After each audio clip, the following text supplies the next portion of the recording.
ஒரு சிறிய கேள்வியுடன் இந்த கதையை தொடங்கலாம். நம்ம வாழ்க்கை எப்படி மாறுகிறது? ஒரே பெரிய முடிவால் தானா? அல்ல, தினமும் நாம் செய்யும் சிறிய பழக்கங்களால் தான். ஒரு மாணவன் இருக்கிறான். அவன் தினமும் 1 மணி நேரம் படிக்கணும் என்று நினைக்கிறான். ஆனா முதல் நாளே அவன் 5 மணி நேரம் படிக்க முயற்சி செய்கிறான். 1 வாரம் கழிச்சா என்ன ஆகுது தெரியுமா? மனிதர்களுக்கு பெரிய மாற்றம் திடீர்னு வராது. சிறிய மாற்றங்கள் தான் பெரிய வெற்றியை உருவாக்கும். இதுதான் அட்மாட்டிக் ஹேபிட்ஸ் புத்தகத்தின் முதல் முக்கியமான கருத்து. அட்மாட்டிக் என்றால் என்ன? அது மிகவும் சிறிய அளவு என்று அர்த்தம்.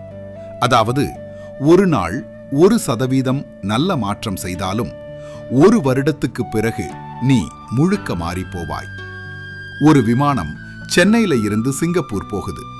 அதோட பாதைய வெறும் 1 டிகிரி மட்டும் மாற்றினா அது சிங்கப்பூர் போகாம பேங்காக் போயிரும். அதுபோலதான் நம்ம வாழ்க்கையும். நம்ம தினசரி பழக்கங்கள் நம்ம வாழ்க்கையின் திசையை மெதுவாக மாற்றிக்கொண்டே இருக்கும். நீ தினமும் 5 நிமிடம் புத்தகம் படிச்சாலும், 10 நிமிடம் எக்ஸசைஸ் செய்தாலும், ஒரு நல்ல ஸ்கில் கற்றுக்கொண்டாலும் அது மெதுவாக ஒரு பெரிய மாற்றத்தை உருவாக்கும். ஆனா இன்னொரு முக்கியமான விஷயம் இருக்கிறது. நாம் பலர் ஒரு தவறு செய்கிறோம். நாம் என்ன நினைக்கிறோம் தெரியுமா? கோல் கிடைத்தால்தான் நான் சந்தோஷமாக இருப்பேன். ஆனா இந்த புத்தகம் சொல்வது வேற. கோல்ஸ் முக்கியமல்ல, சிஸ்டம்ஸ் தான் முக்கியம். கோல் என்ன? ஒரு இலக்கு. சிஸ்டம் என்ன? அந்த இலக்கை அடைய தினமும் செய்யும் செயல்கள். ஒரு மாணவன் எக்ஸாம் பாஸ் ஆகணும் என்பதுதான் கோல்.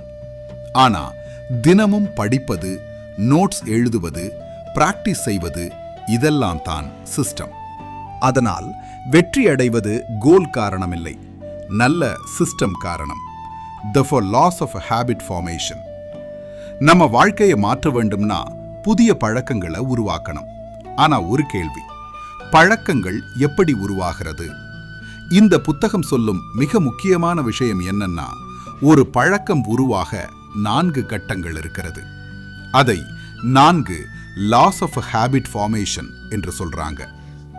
1, தெளிவாக இருக்க வேண்டும். ஒரு பழக்கம் ஆரம்பிக்கணும்னா அது நம்ம கண்களுக்கு தெளிவாக இருக்கணும். உதாரணத்திற்கு, நீ தினமும் புத்தகம் படிக்கணும்னு நினைக்கிறாய் என்றால் அந்த புத்தகத்தை படுக்கை அருகே அல்லது மேசையில் வைத்திரு. அப்போ என்ன ஆகும்? அது தினமும் உன் கண்களுக்கு தெரிய வரும். அதனால் அந்த பழக்கம் ஆரம்பிக்க சுலபமாகும். 2, ஈர்க்கக்கூடியதாக இருக்க வேண்டும். நமக்கு பிடித்த விஷயங்களைத்தான் நாம் தொடர்ந்து செய்ய விரும்புவோம். அதனால் புதிய பழக்கத்தை சுவாரஸ்யமாக மாற்றணும். உதாரணம், எக்ஸசைஸ் செய்யும் போது உனக்கு பிடித்த பாடலை கேள். அப்போ எக்ஸசைஸ் ஒரு சுமையாக இருக்காது, ஒரு மகிழ்ச்சியான விஷயமாக மாறும். 3, எளிதாக இருக்க வேண்டும். பலர் ஒரு பெரிய தவறு செய்கிறார்கள். புதிய பழக்கத்தை ஆரம்பிக்கும் போது அதை மிகவும் பெரியதாக ஆரம்பிக்கிறார்கள். ஆனா இந்த புத்தகம் சொல்லுவது 2 மினிட் ரூல். ஒரு புதிய பழக்கம் ஆரம்பிக்கும் போது அதை 2 நிமிடத்தில் செய்யக்கூடிய அளவுக்கு சின்னதாக வைத்துக்கொள். உதாரணம், நான் தினமும் 1 மணி நேரம் படிப்பேன் என்பதற்கு பதிலாக நான் தினமும் 2 நிமிடம் புத்தகம் திறந்து படிப்பேன் என்று ஆரம்பி. அதுவே மெதுவாக பெரிய பழக்கமாக மாறும். 4, திருப்தி தர வேண்டும். நாம் ஏதாவது செய்த பிறகு நமக்கு ஒரு சிறிய சந்தோஷம் கிடைத்தால் அதை மீண்டும் செய்ய விரும்புவோம். அதனால் ஒரு நல்ல பழக்கத்தை செய்த பிறகு உனக்கு நீயே ஒரு சிறிய ரிவார்ட் கொடு. உதாரணம், ஒரு நாள் எக்ஸசைஸ் செய்தால் அதை காலண்டரில் டிக் மார்க் பண்ணு. அந்த சிறிய வெற்றி உணர்வு அந்த பழக்கத்தை தொடர உதவும். அதனால் நினைவில் வை. Obvious, attractive, easy, satisfying. இந்த 4 விதிகளை பின்பற்றினால் ஒரு சிறிய பழக்கம் கூட உன் வாழ்க்கையை முழுமையாக மாற்றும். Identity based habits. இப்போ ஒரு முக்கியமான கேள்வி, நாம் பழக்கங்களை மாற்ற முயற்சிக்கும் போது ஏன் பல நேரங்களில் அது தோல்வி அடைகிறது? இந்த புத்தகம் சொல்வது என்ன தெரியுமா? நாம் பழக்கங்களை மாற்ற முயற்சிக்கிறோம், ஆனா நம்ம அடையாளத்தை மாற்ற முயற்சிக்க மாட்டோம். இதுதான் ஐடென்டிட்டி பேஸ்ட் ஹேபிட்ஸ் என்ற கருத்து. ஒரு உதாரணம் பார்ப்போம். ஒரு மனிதன் புகைப்பிடிப்பதை நிறுத்த முயற்சிக்கிறான். யாராவது அவனிடம் சிகரெட் வேண்டுமா என்று கேட்டால் அவன் சொல்வான், இல்ல, நான் முயற்சி பண்ணிக்கிட்டு இருக்கேன். ஆனா இன்னொரு மனிதன் இருக்கிறான். அவன் என்ன சொல்வான் தெரியுமா? இல்ல, நான் ஸ்மோக்கர் இல்ல. இந்த 2 பதில்களில் பெரிய வித்தியாசம் இருக்கிறது. முதல் மனிதன் இன்னும் பழைய அடையாளத்தோடு இருக்கிறான். ஆனா இரண்டாவது மனிதன் தன் அடையாளத்தை மாற்றிவிட்டான். இதுதான் இந்த புத்தகத்தின் முக்கியமான ரகசியம். நீ நல்ல பழக்கங்களை உருவாக்கணும்னா நான் இதை செய்யணும் என்று நினைக்காதே. அதற்கு பதிலாக நான் இப்படிப்பட்ட மனிதன் என்று நினை. உதாரணம், நீ தினமும் படிக்கணும்னு நினைத்தால் நான் படிக்க முயற்சி செய்கிறேன் என்று சொல்லாதே. அதற்கு பதிலாக நான் ஒரு லேனர், நான் தினமும் கற்றுக்கொள்பவன். நீ எக்ஸசைஸ் செய்ய ஆரம்பிக்கணும்னா நான் எக்ஸசைஸ் பண்ணணும் என்று சொல்லாது. அதற்கு பதிலாக நான் ஒரு ஹெல்தி பர்சன். என்ன நடக்கும் தெரியுமா? நம்ம அடையாளம் மாறும்போது நம்ம செயல்களும் மாறும். ஒவ்வொரு சிறிய பழக்கமும் ஒரு வோட் மாதிரி. நீ தினமும் ஒரு நல்ல பழக்கம் செய்தால் நீ உன்னுடைய புதிய அடையாளத்துக்கு ஒரு வோட் போடுற மாதிரி. அதனால் மெதுவாக நீ அந்த மனிதராக மாற ஆரம்பிப்பாய். How to break bad habits. நாம் நல்ல பழக்கங்களை உருவாக்குவது எப்படி என்று பார்த்தோம். ஆனா இன்னொரு முக்கியமான கேள்வி இருக்கிறது. கெட்ட பழக்கங்களை எப்படி நிறுத்துவது? பலருக்கும் தெரியும் ஒரு பழக்கம் கெட்டது என்று. ஆனா அதை நிறுத்த முடியாமல் போகிறது. ஏன் தெரியுமா?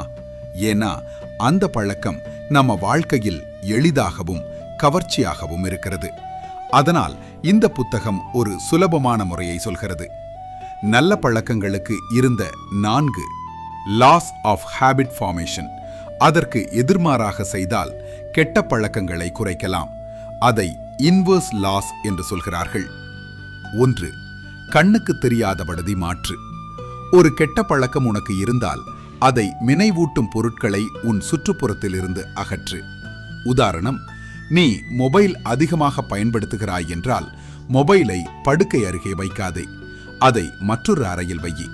அப்போ அந்த பழக்கம் மெதுவாக குறையும். 2. ஈர்ப்பை குறை. ஒரு பழக்கத்தின் தீமைகளை நினைத்தால் அதை செய்ய விருப்பம் குறையும்.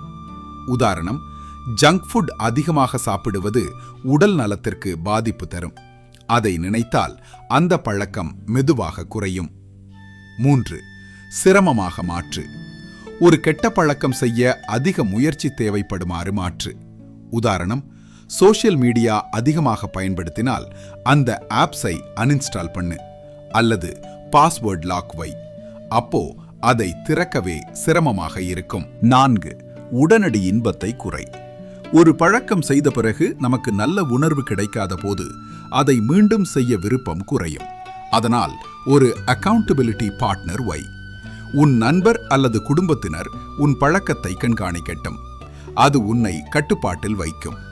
இதனால் என்ன புரிகிறது தெரியுமா? நம்ம வாழ்க்கையை மாற்றுவது ஒரு பெரிய முடிவால் இல்ல, தினமும் செய்யும் சிறிய பழக்கங்களால்.